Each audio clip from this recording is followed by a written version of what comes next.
I'm very happy Supreme Court did this, no, kahapon. Sinabina nila ngayon yung SARO. SARO is the Special Allotment Release Order. Kasi ito yung final kanino ba napunta talaga yung pera? Like the unprogrammed funds, kanino nila ibinigay, and you will see it in the SARO. So, hail to the Supreme Court! You truly are the guardians of the Filipino people for sending a subpoena, para sa submission of the SARO. Another thing na ginawa nila ng kongresong ito under the administration of Marcos is the creation of the small committees after the BICAM, which has never been done in the history of the Philippines. Hindi naman pwedeng hindi alam ng Pangulo yan di ba? Di ba pagkatapos niyang ibigay yan, mamaya i-explain, mas magaling dyan si Haka Astra sa akin pagdating sa procedure. Attorney, thank you very much Pero gusto ko susugan po yung sinasabi niyo para bigyan paglilinaw din doon po sa ating mga... Yeah, of course, of course. Attorney, medyo ipasok ko lang po ito. Oo naman. Insertion na yan, Ay,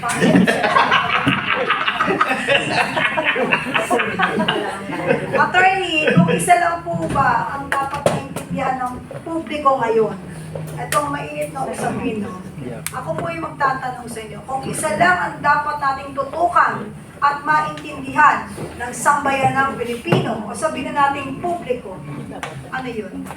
Ito po ang kung isa lamang, nagkasabwatan po.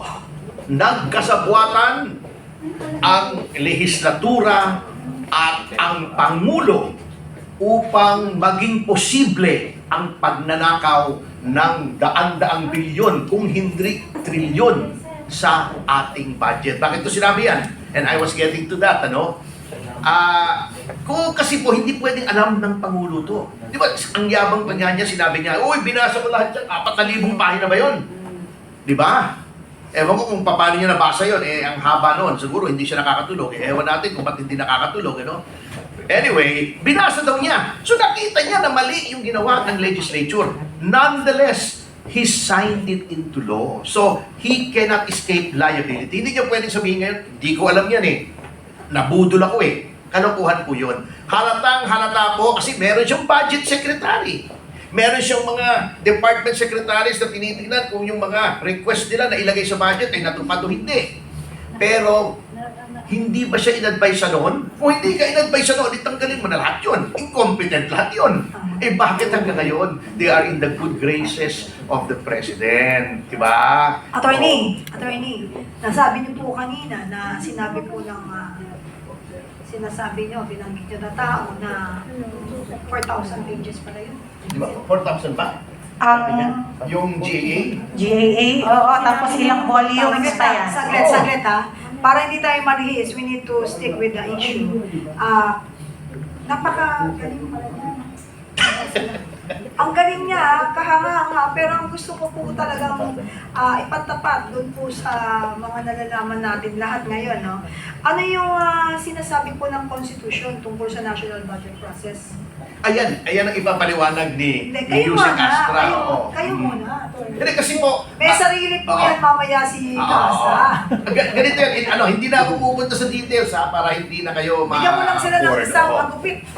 Yan po ay nanggagaling sa presidente muna. Yan. Nanggagaling sa presidente. Hindi po, although nakalagay sa ating Article 6 na lahat ng budget ay nanggagaling sa House. Ang hindi po nakalagay naman sa Constitution ay, ang proseso po ay, lahat po yan nanggagaling muna sa Malacanang. Kumbaga, wish list. Gagawa ng listahan ng Malacanang, isusumiti po yan sa House. Ngayon, titignan po yan ng APRO.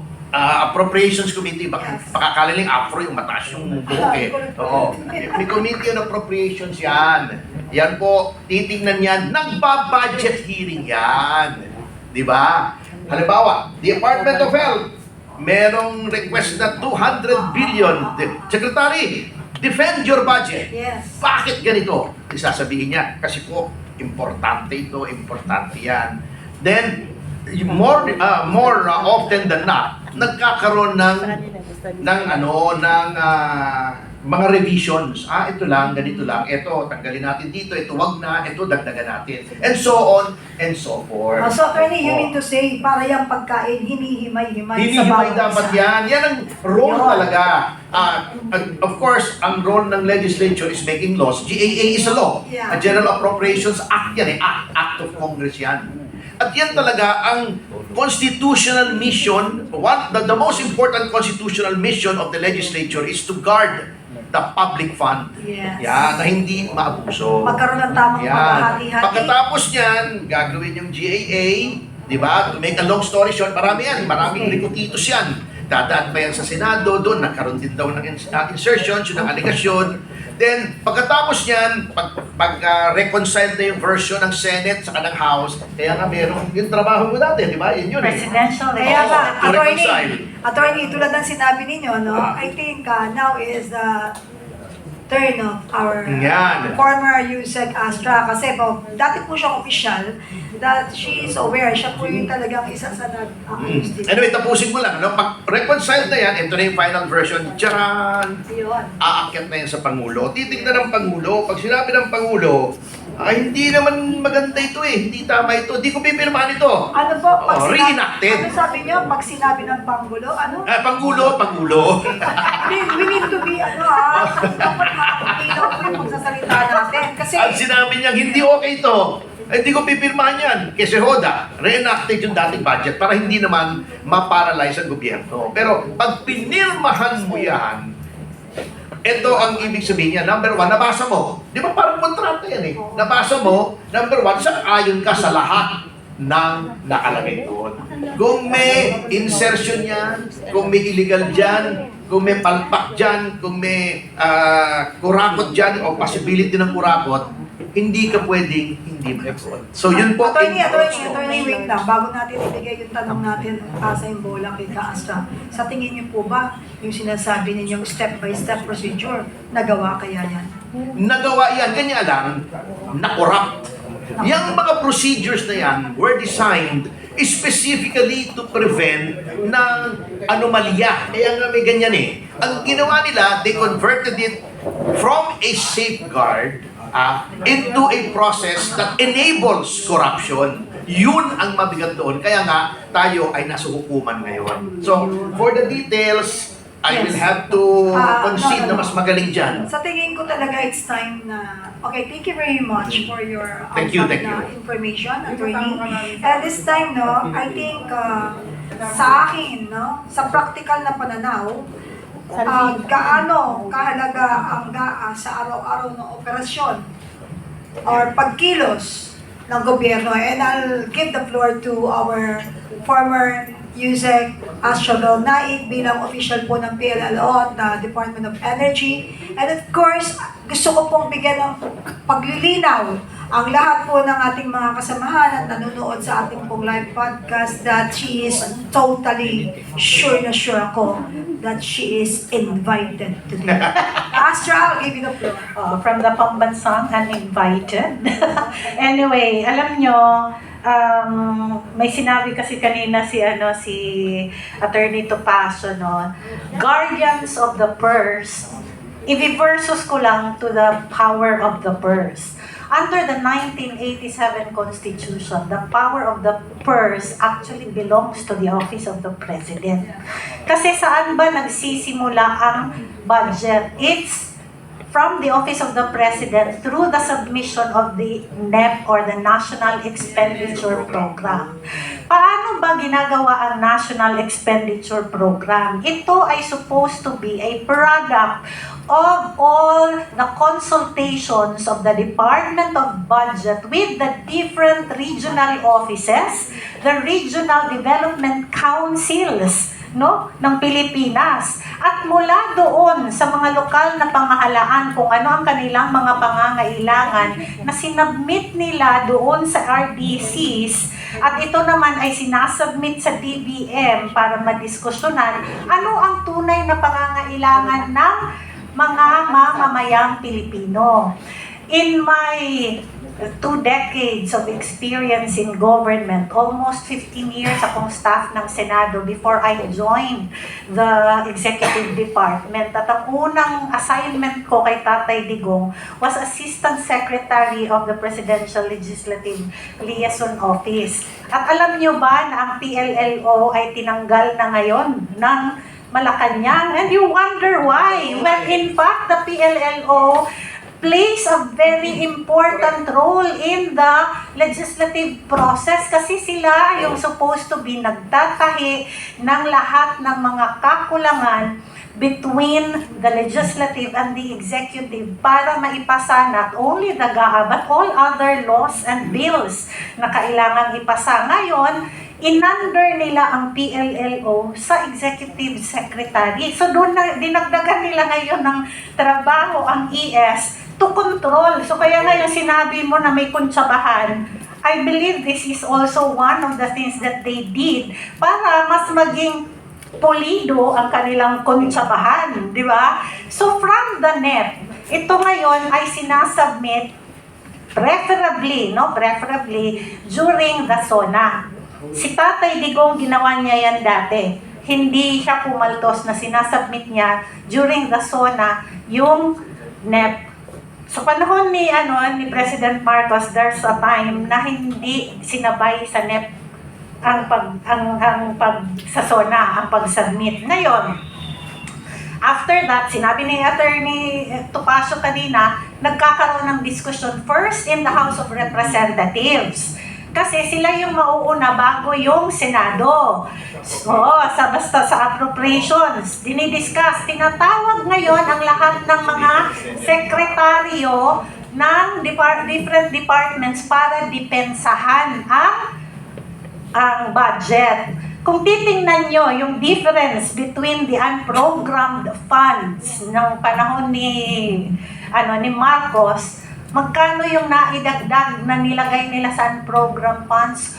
449 billion pesos. At masingit ko na lang yung sinabi ni Saldico that Bongbong Marcos was asking for 100 billion per year. 25%. Oo, that's 25% of the total unprogrammed funds. Ang tanong mo dyan, sa'yo na nga nanggaling yung NEP, bakit ka pa manghihingi ng unprogrammed funds? Di ba? You are the programmer of the whole budget and the whole fiscal authority of the government. Bakit ka nanghihingi ng unprogrammed funds? Di ba? Bakit ka nagpapa-allocate for flood control? Specifically yun na sinabi ni Saldi ko, hindi ako ang nagsabi, lumabas yan kahapon. Humihingi siya ng 100 billion a year specifically for flood control. If you are in your right mind as a president, dapat nilagay mo na yan sa NEP.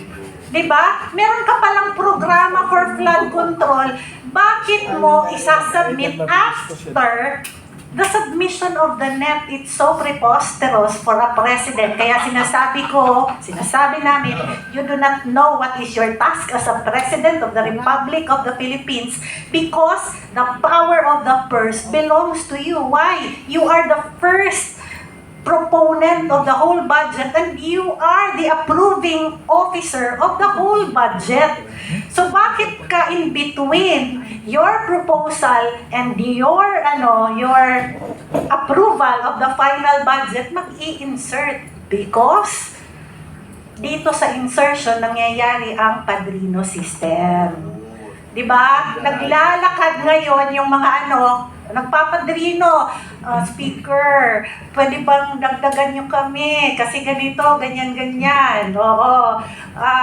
And yung kuntsabahan, alam nyo, this is the first time, sabi ko sa inyo, 20 years na ako sa gobyerno, started with the Senate. Never have I seen such pamamalakad of preparation, no? In fact, meron pang naninote, and I am very happy Supreme Court did this, no, kahapon. Sinabina nila ngayon yung SARO. SARO is the Special Allotment Release Order. Kasi ito yung final, kanino ba napunta talaga yung pera? Like the unprogrammed funds, kanino nila ibinigay, and you will see it in the SARO. So, hail to the Supreme Court! You truly are the guardians of the Filipino people for sending a subpoena, para sa submission of the SARO. Another thing na ginawa nila ng kongresong ito under the administration of Marcos is the creation of the small committees after the BICAM, which has never been done in the history of the Philippines.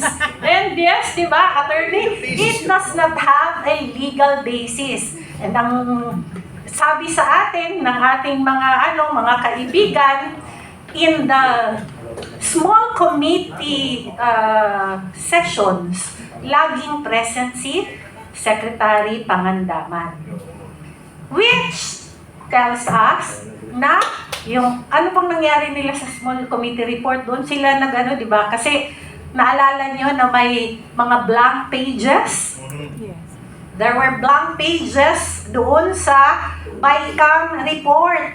At doon nila tinira sa small committee report kung paano nila nadagdagan itong mga budget na hindi nararapat. So, ang tanong natin sa taong bayan, papayag ba tayo na ganito, na binubudol ang ating mga taxes?